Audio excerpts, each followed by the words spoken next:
بسم اللہ الرحمن الرحیم الحمد للہ رب العالمین والصلاة والسلام علی رسولہ الکریم محمد وعلی آلہ وصحبہ اجمعین ومن تبعہم بإحسان الی یوم الدین اما بعد۔ میرے بزرگوں اور بھائیوں اور ماں اور بہنوں، السلام علیکم ورحمۃ اللہ وبرکاتہ۔ اگر آپ چاہتے ہیں کہ اللہ تعالیٰ آپ کے رزق روزی روٹی میں برکت عطا فرمائے تو پھر آپ کثرت کے ساتھ اللہ تعالیٰ سے مانگیے، دعائیں کیجیے۔ دعا مومن کے لیے ایک عظیم ہتھیار ہے، رب سے قریب کرنے کا ذریعہ ہے، منفعت حاصل کرنے اور نقصان سے بچنے کا یہ بہترین آلہ ہے۔ اس لیے ضرورت اس بات کی ہے کہ ہم کثرت کے ساتھ اللہ تعالیٰ سے دعا کریں اور اللہ تعالیٰ سے مانگیں۔ میرے بزرگوں اور بھائیوں اور بہنوں،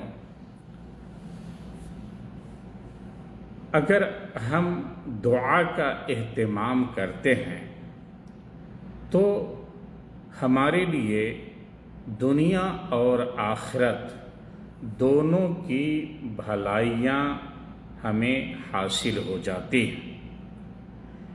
ایک حدیث قدسی میں نبی صلی اللہ علیہ وسلم کا بیان ہے کہ اللہ تعالیٰ نے فرمایا، یا عبادی کلکم جائع الا من اطعمتہ فاستطعمونی اطعمکم، کہ اے میرے بندو، تم سب کے سب بھوکے ہو سوائے اس کے جس کو میں کھلاؤں، تو مجھ سے کھانا طلب کرو، میں تمہیں کھلاؤں گا۔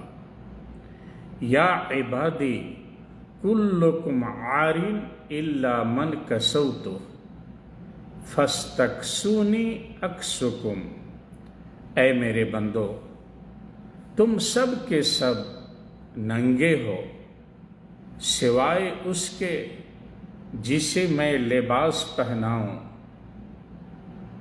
تو مجھ سے لباس طلب کرو، میں تمہیں پہناؤں گا۔ یا عبادی انکم تخطئون باللیل والنہار وانا اغفر الذنوب جمیعا، اے میرے بندو، تم رات و دن گناہ کرتے رہتے ہو، غلطیاں کرتے رہتے ہو، اور میں سارے گناہوں کو معاف کرتا ہوں۔ فاستغفرونی اغفر لکم، تو مجھ سے اپنے گناہوں کی بخشش طلب کرو، مجھ سے اپنی غلطیوں کی معافی طلب کرو، میں تمہیں بخش دوں گا، معاف کر دوں گا۔ یہ حدیث لمبی ہے اور صحیح مسلم کے اندر یہ واقع ہے۔ میرے بھائی اور بہنوں، اس کے اندر اللہ تعالیٰ نے خود اپنی ذات سے اپنے بندوں کو روزی روٹی طلب کرنے کا حکم دیا ہے۔ اللہ تعالیٰ ہی ہے جو اپنی مخلوقات کو تمام تر روزیاں عطا کرتا ہے، تو ہمیں چاہیے کہ ہم اللہ تعالیٰ سے مانگیں۔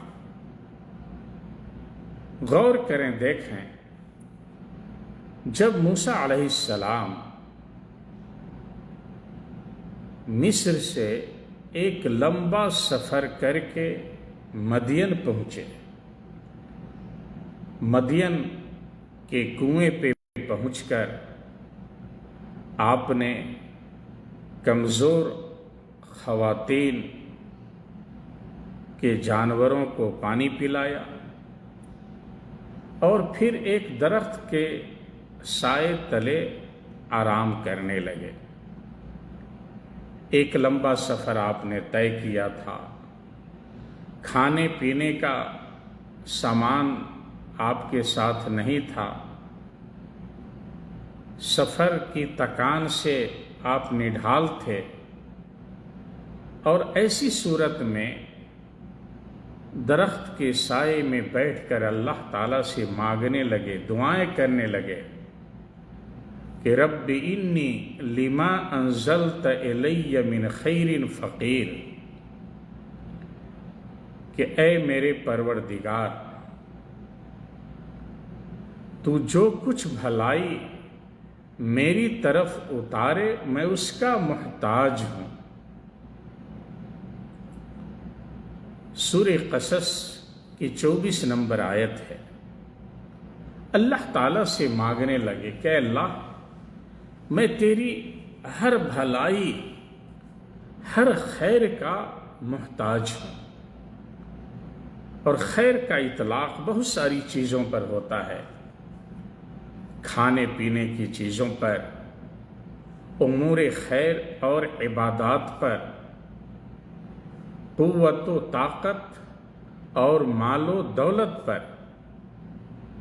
مگر یہاں اس آیت میں مفسرین نے یہاں خیر کا اطلاق کھانے پر زیادہ کیا ہے، کہ موسیٰ علیہ السلام نے کہا کہ اللہ، مجھے شدید بھوک لگی ہے، میں بھوک سے، سفر کی تکان سے نڈھال ہوں، اور مجھے کھانے کی اشد ضرورت ہے۔ اور اللہ تعالیٰ نے موسیٰ علیہ السلام کی دعا کو قبول کیا، اور جن خواتین کے جانوروں کو پانی پلایا تھا ان میں سے ایک اپنے والد کے کہنے پہ گھر بلانے کے لیے موسیٰ علیہ السلام کے پاس آ گئی۔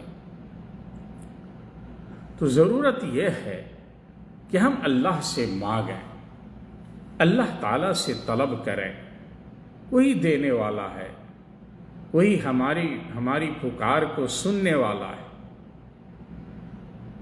اور دیکھیں، 2 سجدوں کے درمیان نبی صلی اللہ علیہ وسلم جب بیٹھتے تھے تو اس کے اندر دعائیں فرماتے تھے، اور ان دعاؤں میں ایک یہ بھی تھا کہ اللہ تعالیٰ سے رزق طلب کرتے تھے۔ آپ فرماتے تھے اللہم اغفر لی، یا رب اغفر لی، کہ اے میرے رب مجھے بخش دے، ورحمنی، مجھ پہ رحم و کرم فرما، وجبرنی، میرے نقصان کو دور کر دے، میرے نقصان کی تلافی کر دے، وعافنی، مجھے عافیت عطا فرما، ورزقنی، اور مجھے روزی عطا فرما، رزق عطا فرما، وہدنی، اور مجھے ہدایت عطا فرما، ہدایت دے، رہنمائی فرما، ورفعنی، اور میرے درجات کو بلند فرما، مجھے بلندی عطا فرما۔ تو ہم بھی اپنی نماز میں اہتمام کریں اور 2 سجدوں کے درمیان اس دعا کو پڑھیں۔ کچھ بھائی ہوتے ہیں جو بہت جلدی دونوں سجدہ کرتے ہیں، بیچ میں وہ صحیح سے بیٹھتے نہیں ہیں۔ جب وہ یہ دعا پڑھنے لگیں تو ان کا طریقہ بھی نماز کا، کہ سجدہ کیسے کرنا چاہیے، 2 سجدوں کے درمیان کتنا بیٹھنا چاہیے، انہیں خود سے پتہ چل جائے گا۔ اس لیے اس دعا کا اہتمام کریں۔ اور یہ دعا سنن ابی داؤد، سنن ترمذی کے اندر موجود ہے، اور علامہ البانی رحمۃ اللہ علیہ نے اپنی کتاب ارواء الغلیل کے اندر اسے صحیح قرار دیا ہے۔ ایسے ہی میرے بھائی اور بہنوں، اللہ تعالیٰ کا فرمان ہے فابتغوا عند اللہ رزق واعبدوہ واشکروا لہ الیہ ترجعون۔ سورہ عنکبوت کی 17 نمبر آیت ہے کہ اللہ کے پاس روزی طلب کرو، اللہ سے مانگو، رزق کے لیے اللہ تعالیٰ سے سوال کرو اور اسی کی عبادت کرو اور اس کی نعمت پہ اس کا شکر بجا لاؤ، اس کا شکر ادا کرو، اللہ کی شکر گزاری کرو۔ الیہ ترجعون، مرنے کے بعد جب دوبارہ اٹھائے جاؤ گے تو پھر اللہ تعالیٰ کے پاس ہی تمہیں لوٹایا جائے گا، تمہیں اللہ کے پاس ہی لوٹ کر جانا ہے اور ذرے ذرے کا حساب دینا ہے۔ اس لیے میرے بھائی اور بہنوں، روزی روٹی، صحت و عافیت، مال و دولت، اولاد، ہر چیز کے لیے اللہ سے مانگیں، اللہ کے سامنے روئیں، گر گرائیں، دعائیں کریں۔ اللہ تعالیٰ آپ کی ضرورت کو پورا کرے گا۔ اللہ تعالیٰ سے دعا ہے کہ اللہ تعالیٰ ہم سب کو دین کی باتیں سننے، سمجھنے اور عمل کرنے کی توفیق عطا فرمائے۔ وصلی اللہ علی نبینا محمد وعلی آلہ وصحبہ وسلم۔ والسلام علیکم ورحمۃ اللہ وبرکاتہ۔